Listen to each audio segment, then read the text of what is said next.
I'm Amina Chiama. In tonight's top stories, former President Mohammad Nasheed says that the government-sponsored Special Economic Zones Bill opens the gateway for foreign influences. Opposition MDP Jamhuri Party have boycotted the meeting of the Parliament's Economic Affairs Committee held to review the Special Economic Zones Bill. And police have begun dismantling huts set up by gangs in various parts of Mali where criminal activities are allegedly conducted.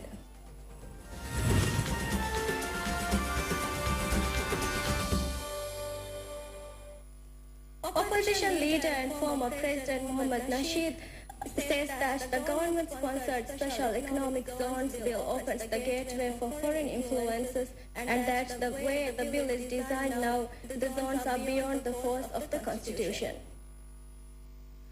Addressing MDP's Black Friday rally held at the City Hall on Tuesday night, the party's interim leader and former President Mohammad Nasheed said that the Special Economic Zones Bill is designed to deceive the masses and that the bill contains many unconstitutional features.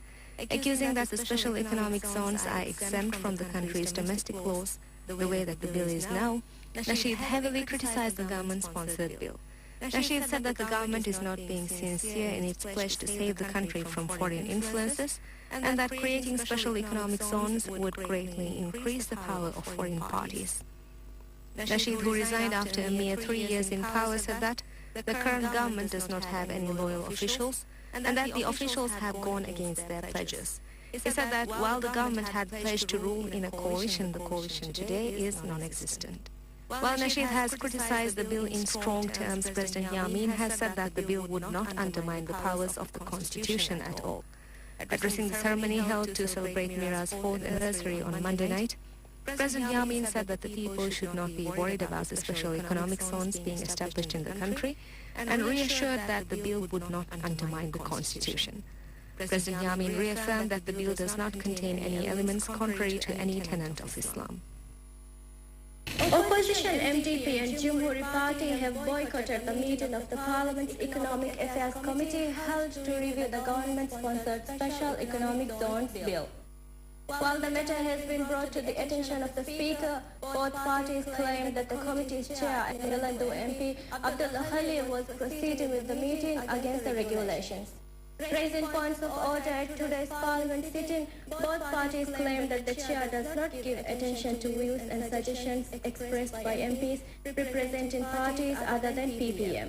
MDP and JP have said that another reason why they boycotted the meeting was PPM's MPs not wanting to include recommendations submitted by various state institutions in the bill. After both parties had raised points of order, PPM's deputy leader and Wilbushi MP Riaz Rashid raised a point of order and said that conflicts arising at a committee were not a valid reason for the meeting to be boycotted. He said that if there are any conflicts, PPM will hold discussions to resolve the issue. At today's sitting, Speaker Abdullah Masih declined to accept the issues as points of order, but said that he would look into the matter as a speaker. The sitting was also cut short over this issue. Police have begun dismantling huts set up by gangs in various parts of Mali where criminal activities were allegedly conducted. This morning, police dismantled huts set up in the Adi Park area and removed all items kept there. According to police, the huts are being dismantled after having issued a prior notice to the public. Police said that the huts are being taken down to ensure that some areas of Mali are not exclusive to a particular group of people and allow everyone to use them.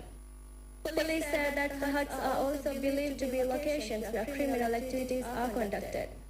Police have issued a notice asking the public to remove personal items and properties kept in huts, campaign sites and other such locations against the regulations. While police are now clearing the areas, all items and properties not removed from the locations are to be taken into their custody. According to police, they are receiving full cooperation from the Housing Ministry, Mali City Council and Youth Ministry in carrying out the effort.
President Abdullah Yameen has appointed 3 members to the Police Integrity Commission.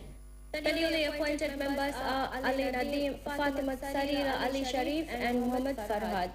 President Yameen presented the letter of appointment to the appointees at a ceremony held at the President's office. Fatima Sarira Ali Sharif was appointed as the President, and Muhammad Farhad was appointed as the Vice President of the Commission. Meeting with the members after the appointment ceremony, President Yameen and Vice President Dr. Muhammad Jamil Ahmed urged the members to fulfill their duties independently in a fair and unprejudiced manner. The meeting was attended by Minister for State at the President's office, Mujtaz Mohammed. 47 candidates have applied for membership at the Anti-Corruption Commission ACC. According to the Commission, a total of 47 candidates applied for membership between 5th and 13th August, 12 of whom are women. The Commission is seeking new members as the term of its current members ends on 9th September. The current members of the Commission are its President Hassan Lutfi, Vice President Muawiz Rashid, Abdullah Hilmi, Khadija Rashid, and Muhammad Shafiu. Police said that last week alone 646 vehicles were stickered and 150 licenses confiscated for traffic violations. According to police, while 1,404 land vehicles were inspected last week, 150 licenses were confiscated and 646 vehicles were stickered. In addition, 47 individuals who violated traffic violations were advised and action was taken against 205 individuals for driving without a license and 123 individuals for driving while their licenses were suspended. 442 licenses that were confiscated last week have now been released.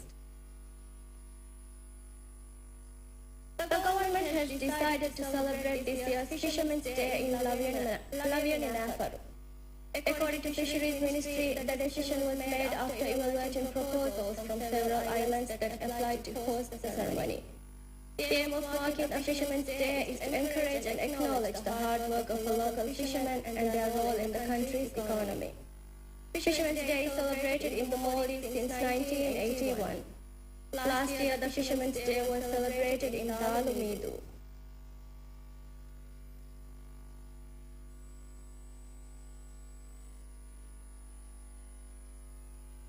And that concludes tonight's evening news. Thank you for joining us. Have a good night.